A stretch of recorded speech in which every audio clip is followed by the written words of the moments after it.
He thought humiliating a humble waiter would be forgotten by the end of lunch. Instead, his smug little note made headlines and exposed something far worse. The late afternoon sun bathed the city in a golden hue, casting long shadows through the windows of Mason and Maple, a modest but well-loved restaurant tucked between newer glass towers and tired brick shops in downtown, the kind of place where waitstaff still remembered your name and the smell of slow-roasted meat mingled with freshly baked cornbread.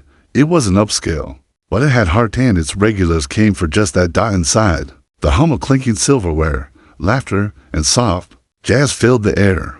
Servers weaved effortlessly between tables, carrying trays laden with steaming plates and glasses glistening with condensation. The rhythm of service was steady, practiced and unspoken choreography. At table 9, Jamal adjusted his apron and approached with a practiced smile. In his late 20s, Jamal carried himself with quiet grace, the kind that wasn't taught, but earned through years of service and dignity in the face of unspoken assumptions. His uniform was crisp, sleeves neatly rolled just below the elbow. His skin, a rich, deep brown, shimmered slightly under the warm afternoon light. To the customers who came in weekly, Jamal wasn't just a waiter, he was a friend. He remembered anniversaries, preferred drinks, dietary needs. He called older guests sir and ma'am, not out of obligation, but out of genuine respect. Every gesture pouring water, refilling coffee, presenting a plate he did with care. Today, though, his usual rhythm was slightly disrupted. Crane had just been seated, alone. He stood out instantly, late 50s, sharp, angular jaw, thin silver hair slicked back to reveal a slightly furrowed brow that seemed permanently etched in disapproval. His suit was navy wool, likely tailored in Italy, and his shoes were polished to a mirror's shine. Everything about him suggested money, power, control, and he wore it the way some men were: cologne thick, unavoidable, suffocating. Jamal approached with his usual warm greeting. "Good afternoon, sir. Welcome to Mason and Maple. My name is Jamal, and I'll be taking care of you today." Mr. Crane didn't look up from his phone. "Water, no lemon." Jamal nodded without hesitation. Of course. He moved off toward the drink station, unfazed on the surface, but Denise, the restaurant's manager, noticed. She always noticed. From her spot behind the front counter, she watched her team like a seasoned conductor watching her orchestra, ready to smooth out any sour notes. Denise had been managing Mason and Maple for almost a decade. A petite woman with gray and blonde hair and reading glasses she refused to actually wear. She had a motherly aura, but her staff knew she didn't tolerate nonsense, especially not when it came to Jamal. She'd seen what he put up with: the veil, comments, the forced smiles, the tight nods when someone called him boy without flinching. And yet he showed up every day on time, clean-cut, heart open. She respected that more than she ever said out loud. Back at table 9, Jamal returned with the water, placing it gently in front of Mr. Crane. "Are you ready to order, or would you like a few more minutes?" Crane finally looked up. His eyes scanned Jamal briefly, pausing just long enough to communicate that he wasn't impressed. "What's the house special?" he asked, his tone bored. "That would be the blackened catfish with garlic-colored greens and sweet potato mash," Jamal replied, keeping his voice smooth. Crane raised an eyebrow. "Figures," then muttered under his breath, "Fitting." Jamal heard it. He heard everything, but he didn't react. Instead, he nodded calmly. "Would you like to try it, sir?" Crane shrugged. "Fine, and bring me a glass of your best Cabernet. Not the cheap stuff." "Yes, sir." Denise caught Jamal's eye as he passed. Just for a second. No words, just understanding. She didn't interfere, yet only watched. But she made a mental note. The man's vibe was off. What none of them knew, what Mr. Crane certainly didn't know, was that there were more eyes watching than usual today. Tucked in a small back office, disguised as a staff supply closet, a few technicians sat behind monitors, reviewing silent footage from discrete cameras planted throughout the restaurant. Their headsets buzzed with quiet chatter. One of them adjusted the zoom on table 9. "You seeing this?" One whispered. Next to him, standing with arms folded, was Andre Taylor, a polished man in his early 40s with a disarming smile and sharp instincts. He was the host of a new hidden camera series called Moments of Truth, part journalist, part social architect. Andre specialized in capturing real human behavior when no one thought they were being watched. And today, Jamal was one of their test cases. Andre leaned in, watching Jamal's gentle professionalism against Crane's frosty entitlement. He whispered to the camera operator, "Let's see what kind of man Mr. Crane really is." The meal unfolded with the dull, clinical precision of a business contract, one where only one party knew the terms. Mr. Crane sat stiffly, back straight, napkin folded across his lap like a formality rather than function. His eyes darted from his phone to the dining room and back, impatient, disconnected. He scrolled absently between the mails and stock charts, his fingers moving with mechanical familiarity. When Jamal returned with the catfish, Crane didn't look up, not a glance, not a thank you. Instead, he simply muttered, "Took long enough." Jamal placed the plate gently in front of him. "Here you are, sir. Would you like anything else to go with that?" Crane pierced the fish with his fork and examined it like a man inspecting a watch he didn't order. He sniffed, then said, "Didn't expect fine service in this part of town." Jamal paused for a beat. The words were spoken casually, like someone commenting on the weather, but there was a bite in them, subtle but sharp. Dressed in politeness, but soaked in prejudice still, Jamal nodded, unfazed on the outside. "We do our best to make everyone feel welcome." Crane raised his glass and took a sip of the wine. California grown, aged 10 years, decanted with care. He didn't comment on the flavor. He never did, but he drank every drop for the next 40 minutes. Jamal moved quietly in and out of the picture like a background actor in a story not his own. He refilled Crane's water twice, checked in once, no response, cleared the plate when Crane was finished, no acknowledgement. Yet Jamal never faltered, not in posture, not in tone. He treated Crane with the same grace he gave to every customer, even those who saw his kindness as servitude. From across the dining room, Denise watched carefully. She saw the way Crane's eyes scanned Jamal more like inventory than a person. She'd seen that look before, too many times, and yet Jamal kept showing up. Armor made of patience and pride, reinforced daily. The restaurant began to quiet as the afternoon rush settled into a lull. Only a handful of guests remained. Sunlight now spilled across the floor in soft golden rectangles. It was the hour when tips were counted, chairs wiped down, the day's fatigue creeping into shoulders. Crane finally stood, brushing imaginary crumbs from his slacks. He pulled a pen from his breast pocket and scribbled something onto a napkin, then reached into his wallet. He didn't count the bills, just folded one sharply and dropped it on the table beside the wine glass. Then he was gone. No nod, no farewell, just the chime of the front door as it swung shut behind him. Jamal approached slowly, towel over his arm, and surveyed the scene. The plate had been scraped clean. The glass was empty, napkin askew, and then he saw a dot to copper coins, lying neatly beside the folded napkin, a tip, technically. Jamal picked them up between thumb and forefinger. They felt heavier than they should have. He turned to the napkin, written in bold, unforgiving ink. "Maybe aim higher in life." The word sat on the paper like a slap, cold, unnecessary, designed to wound. Jamal stared for a long moment, not in anger, not even in shock, just sadness, a tired, quiet kind. He folded the napkin in half, then again, slipped it into his apron pocket. The coins he didn't even bother putting away. Denise stepped beside him, her voice soft. "You okay?" Jamal looked at her, managing a half smile. "Yeah, I've seen worse," but she saw the flicker in his eyes, that flash of something beneath the surface, warm pride meeting quiet insult. A few feet away, behind a wall, Andre Taylor and a camera crew remained silent. Andre had seen things like this before, but somehow, the restraint in Jamal's face hit harder than an outburst ever could. "Zoom in on the napkin," he murmured. The lens adjusted, capturing the folded paper before it disappeared into Jamal's pocket. This wasn't about money. Not really. This was about the message. You don't belong here. You're worth 2 cents. Know your place. And yet, Jamal never gave him the satisfaction of reacting. That was strength. That was the kind of dignity that show moments of truth was built to reveal, not just cruelty, but the quiet power in choosing kindness anyway. As Jamal cleared the table, sweeping the silverware with gentle precision, the golden light caught his face once more. He blinked, then looked up toward the front of the restaurant, as if searching for something just beyond reach. Maybe it was hope. Maybe it was peace. Or maybe, just maybe, he knew deep down that what had happened wasn't the end of the story.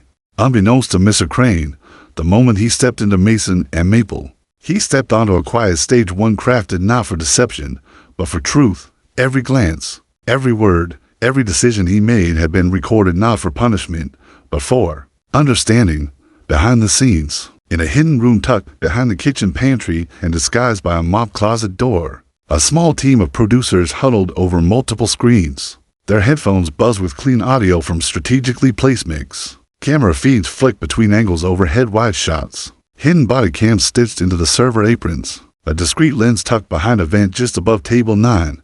The room smelled faintly of takeout and tension. At the center stood Andre Taylor, the host and visionary behind the social experiment series Moments of Truth.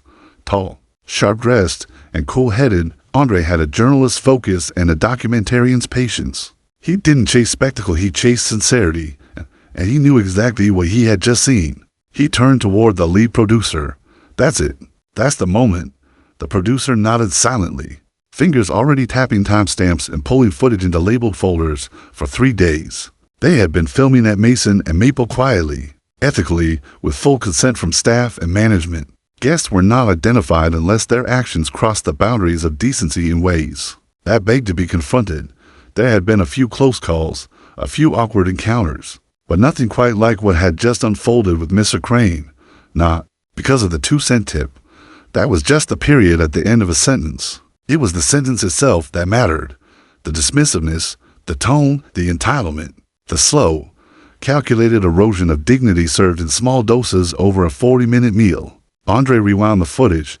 He watched the moment Jamal read the napkin again, paused it, zoomed in. There, frozen in time, was a man choosing grace over pride, pain held in check behind eyes trained not to flinch. The cameras hadn't needed to zoom in to see that something sacred had been stepped on, but they did anyway. Across the room, Denise entered quietly, arms folded, watching the monitor from over Andre's shoulder. "He always handles it like that," she said softly. "Never complains, never escalates, just carries it." Andre turned to her. "How long has he been working for you?" 3 years, she replied. "Not once late, not once rude. He's the one who stays late to wipe down chairs no one sat in." Andre studied her expression. Protective, but tired. Tired of watching good people have to wear masks to make others comfortable. "He's part of the reason we're even doing this episode," she added. Andre raised an eyebrow. "Really?" Denise nodded. "Well, we got your call. I almost said no. Too risky, too invasive. But then Jamal pulled me aside in the break room." She paused, remembering the moment clearly. "He said, maybe if someone sees it happen, they'll finally believe it still does. That sealed it." Jamal had volunteered, not for fame, not for revenge, but for a chance that maybe the camera would catch what people usually didn't want to see. Not yelling, not slurs, not overt hate, but the kind of quiet bias that slips past headlines and settles into everyday life, the kind that stains your day like a coffee spill you can't quite scrub out, the kind that says, "You're beneath me," even when you're doing everything right. Back on the monitor, Crane was already gone. His chair was still slightly pulled out, his wine glass stained with the last sip of Cabernet, and Jamal was back at work like nothing had happened. Cue the full meal timeline, Andre said to his team. The screen cut to a multi-angle sequence, stitched together from all the footage captured throughout the encounter. Jamal greeting Crane with warmth, only to be ignored. Crane muttering, "Didn't expect fine service in this part of town." A moment where Jamal picks up the empty plate with a thank you smile and Crane subtly rolls his eyes. Crane inspecting the wine label Jamal had personally recommended, then scoffing under his breath, "Well, see if this place knows what good means." Individually, none of these moments were explosive, but together, they told a story, a slow unraveling, 1,000 paper cuts hidden behind a server's smile. Andre turned to the camera operator. "Start building the cut. Title it 2 cents. And the cost of dignity. They'd still need Jamal's approval before airing anything." That much was sacred, but Andre already had a feeling. Jamal hadn't folded that napkin to hide it. He'd folded it to remember it.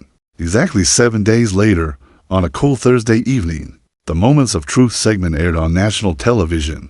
The familiar theme music rolled over a slow-motion shot of silverware being polished, plates being delivered, and a waiter's hands adjusting a wine glass silent, careful, invisible. This week, the voiceover began. "We set our cameras inside a popular restaurant. to observe how unconscious bias still plays out in places we often overlook. What followed was a masterclass in restraint, both in storytelling and in the subject himself. The screen faded into real footage, Jamal, standing tall, smiling patiently, greeting a man in a suit who never looked up. The voiceover guided viewers through what at first appeared to be a routine dining experience. But the details quickly began to sting. Didn't expect fine service in this part of town. Mr. Crane's voice echoed over the footage. His face was blurred, but the tone flat, clipped, laced with judgment rang clear. The episode didn't dramatize. It didn't need to die. It simply showed the way Jamal refilled water without being asked, the way he smiled after every dismissive grunt, the moment he unfolded the napkin to reveal the tip, to tarnish copper coins dot and the note, maybe aim higher. In life, the room where Jamal stood frozen, napkin in hand, lingered on screen just long enough for the viewer to feel it, that familiar lump in the throat, that mixture of disbelief and deep, aching shame, and Ray's voice returned. This wasn't a confrontation, it was an observation, and sometimes the hardest truths are the ones nobody yells. Twitter exploded before the credits even rolled. Viewers were stunned, outraged, moved. Within hours, clips of the episode began circulating online, spliced with captions like "He stayed calm, he stayed kind, he deserved better." But what no one expected was what came next. By morning, Mr. Crane had been identified. At first, the show had blurred his face, respecting protocol.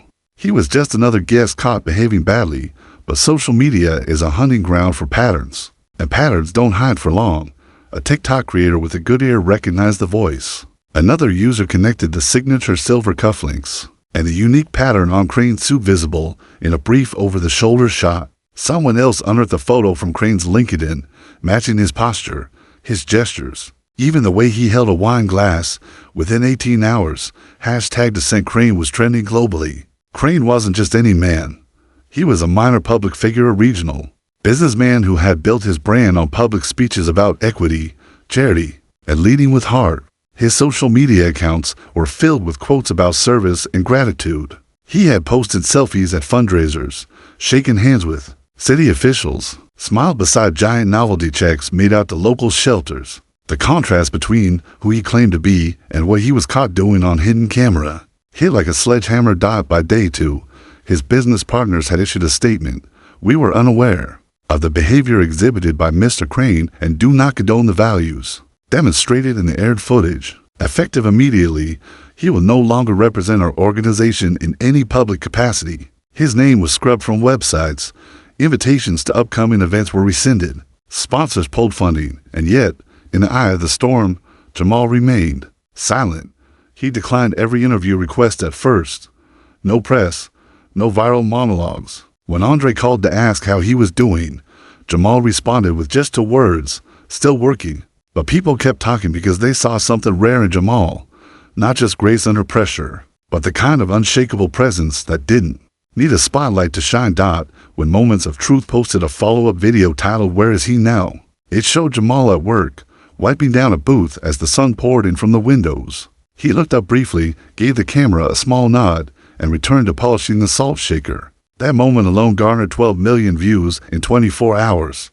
He became a symbol not of victimhood, but of resilience. Articles described him as the man who said nothing and spoke volumes. Editorials asked, what kind of world makes a man carry that with a smile? Schools played the episode in classrooms. Churches used it in sermons. Celebrities reshared it with captions like "This is what grace looks like." Meanwhile, Mr. Crane deleted his accounts, but the damage had already rooted itself. People who had once applauded his charity work were now reposting receipts of how shallow that generosity had been. Not one apology was issued, not to Jamal, not to the staff, not to viewers. In contrast, Jamal received offers, speaking gigs, scholarships. A GoFundMe started by a stranger who simply wrote, "You deserve more than 2 cents." The fund crossed $200,000 in 3 days, and yet Jamal stayed at Mason and Maple at least for a little while longer, not because he had to, but because he wanted to leave on his terms. He told Denise, "I just want to finish the week properly," and as he wiped down another table, the same patience in his hands. The world outside kept spinning, changed, if only slightly, because one man didn't rise to cruelty. He rose above it.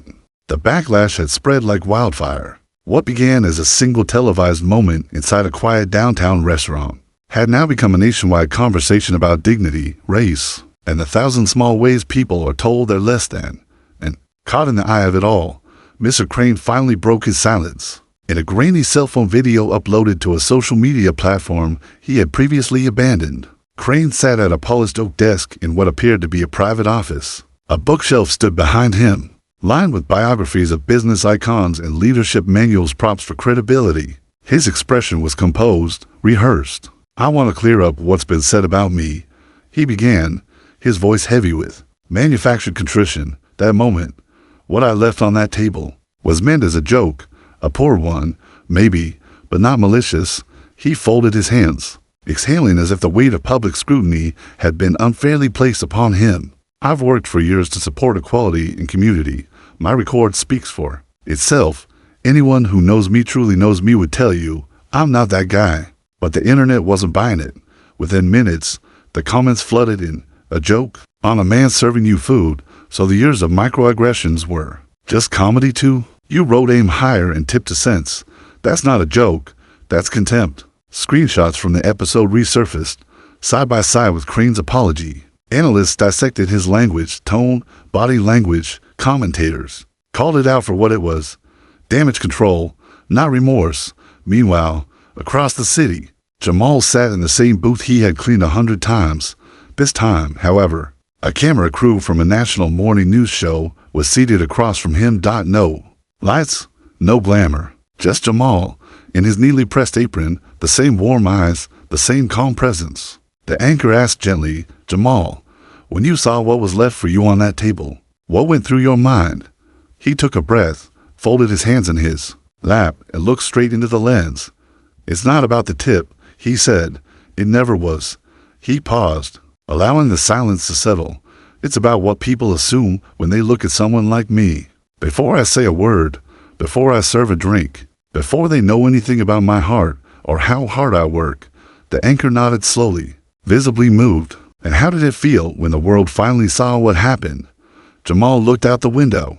For a second, as if searching for words in the late morning light, it felt like someone had finally turned the volume up on a conversation we'd been whispering for years. He didn't sound angry. He didn't even sound bitter. He just sounded real. And that truth hit harder than any outrage ever could. In the days following the broadcast, donations continued to pour into the GoFundMe that had been set up in his name. Strangers from every corner of the country left messages like, "For every time you had to smile through it, you are worth more than every dollar this world owes. Let this be the beginning, not the apology." The fund crossed $350,000 within the week. But even more significant than the money was what arrived in a thick white envelope, mailed from Atlanta, Georgia, from the headquarters of a major civil rights foundation. The organization had watched the entire saga unfold. They had reviewed Jamal's interviews, spoken with Denise, even visited Mason and Maple in person, and they had made a decision.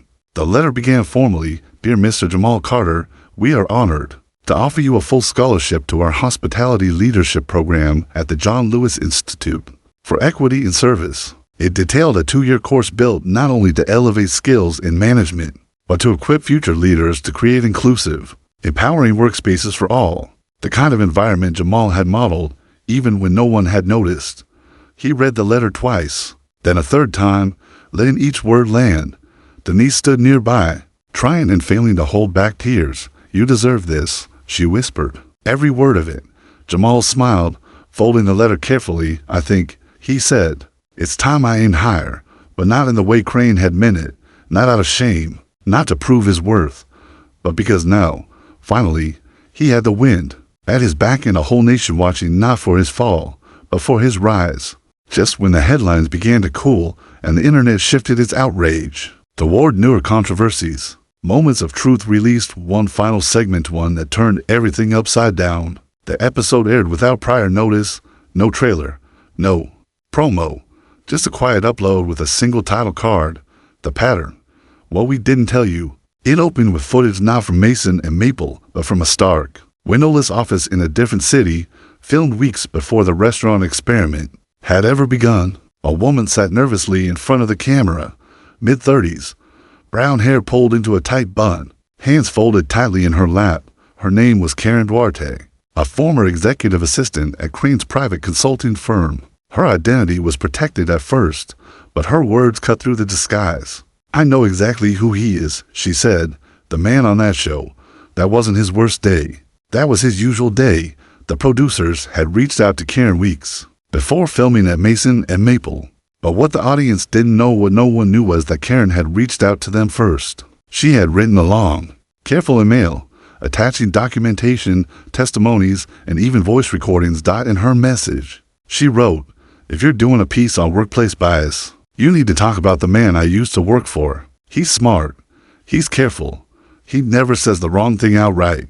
But he chips away at people, especially people of color. He knows how to humiliate without raising his voice." She described years of quiet cruelty jokes in boardrooms that were just banter, promotions dangled but never delivered, praise withheld from those who didn't fit the culture, and subtle punishments for those who pushed back. The producers were stunned. But it didn't stop there.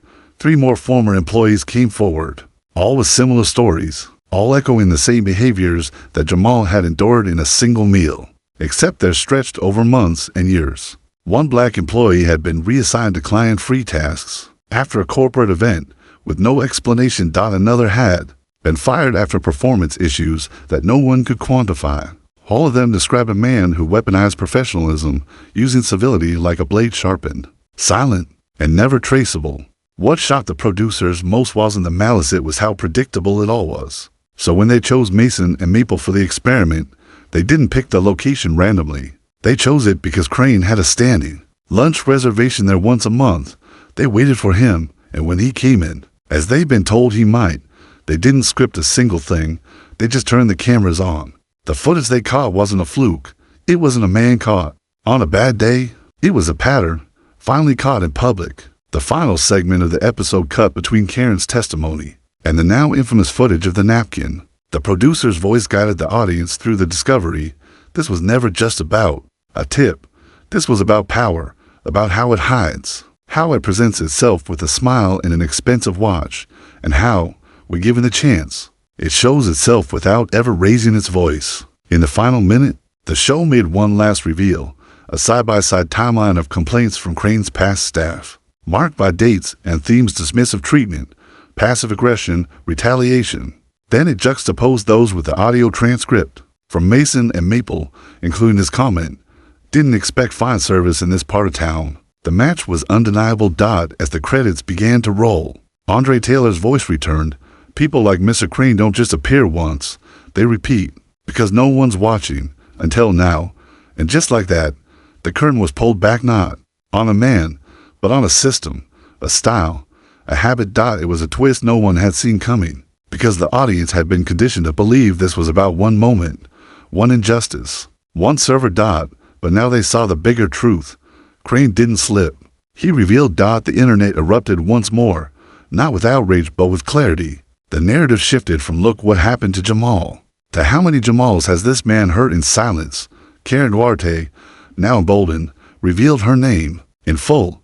She began a podcast about toxic corporate culture and was invited to speak on panels. Other former employees followed her lead. As for Crane, the second wave of exposure ended what little reputation he had left. Companies that once welcomed him as a guest speaker now posted public statements distancing themselves. Boards removed his name. News outlets dug deeper and found even more stories waiting to be told. And somewhere across the city, Jamal watched the final segment from his modest apartment. He didn't say much, just nodded slowly as the last words echoed from the screen. "Until now." He turned the volume down, folded the same napkin one last time. And placed it in a small drawer, not as a wound but as a witness. The morning sunlight drifted through the front windows of Mason and Maple, casting its familiar warmth over the worn wooden floors and neatly arranged tables. Life had returned to its rhythm, but the heartbeat of the place had changed subtly, but permanently. Jamal no longer wore the server's apron. Instead, he stood at the front of a classroom inside the Institute for Equity and Service, a newly launched training program funded by the same civil rights organization that had offered him the scholarship. The classroom wasn't grand, just a modest room with mismatched chairs, old white boards, and chipped tiles, but the air buzzed with possibility. Before him sat 12 young faces, men and women from neighborhoods like his, with stories like his, some shy, others bold, all hungry to learn more than how to carry a tray or memorize a wine list. They came to learn how to stand tall in a world that often asked them to shrink. Jamal didn't teach them how to serve. He taught them how to lead. He spoke about the difference between service and servitude. He told them about moments of truth, about how sometimes the world needs to see what's hidden in plain sight, and how true dignity doesn't shout, but it never bends. He kept the napkin in his desk drawer not as a symbol of pain, but as a reminder of clarity. Every time he touched its folded edge, he remembered the moment he realized he was never the small one in the story. Back at Mason and Maple, the regulars still came. They still ordered the blackened catfish and the collard greens. They still asked about Jamal, and Denise would smile and say, "He's doing what he was always meant to do." Near the entrance, beside the host's stand and below the framed health rating, a new plaque had been mounted to the wall, etched in bronze. It read, "Dignity is silent, but it always speaks loudest." In honor of Jamal Carter, whose grace taught us to listen, people paused to read it. Some snapped photos, others stood longer than expected, thoughtful, quiet. It wasn't flashy. It didn't need to be, because that's what dignity is: subtle, steady, undeniable. Months later, Moments of Truth won a national award for journalism and social impact. At the ceremony, Andre Taylor took the stage to accept the honor. He looked out at the crowd, corporate executives, reporters, activists, educators, and held up the trophy with a quiet smile. "I've interviewed politicians, artists, people with power and fame," he began, "but the most important voice I've ever recorded came from a man who simply brought someone water." With a smile, the room fell silent. Andre paused, then continued, voice steady. "Sometimes the smallest act reveals the biggest truth. And when dignity meets cruelty, the world eventually sees the difference." Applause broke like a wave, not for the production, not for the cameras, but for the truth. The truth that had waited patiently to be heard. Back in his apartment, Jamal didn't watch the award ceremony live. He was preparing lesson materials for the next morning's training. He printed out case studies, highlighted interview tips, and jotted notes on how to teach conflict resolution without surrendering self-respect. There was a knock at his door. A package. Inside was the award, mailed by Andre with a note. "This belongs to you. You were always the story." Jamal smiled softly. He placed the trophy on a shelf not in the center, but off to the side, next to a photograph of his grandmother, who had raised him on reminders like, "Keep your head high, but your heart open." He sat down at his desk, the napkin still in the top drawer. He didn't open it. He didn't need to. What once symbolized insult now reminded him of something far more powerful, that the world may forget names, but it remembers character. And so, Jamal's story became more than just a headline. It became a quiet legacy in every young black professional who entered the hospitality world, believing they could one day run it, in every diner who thought twice about how they treated the person serving their table, in every restaurant manager who posted the plaque and held their team to a higher standard, and in every stranger who watched one episode and understood perhaps for the first time what it really means to carry yourself with dignity in a world that often demands your silence.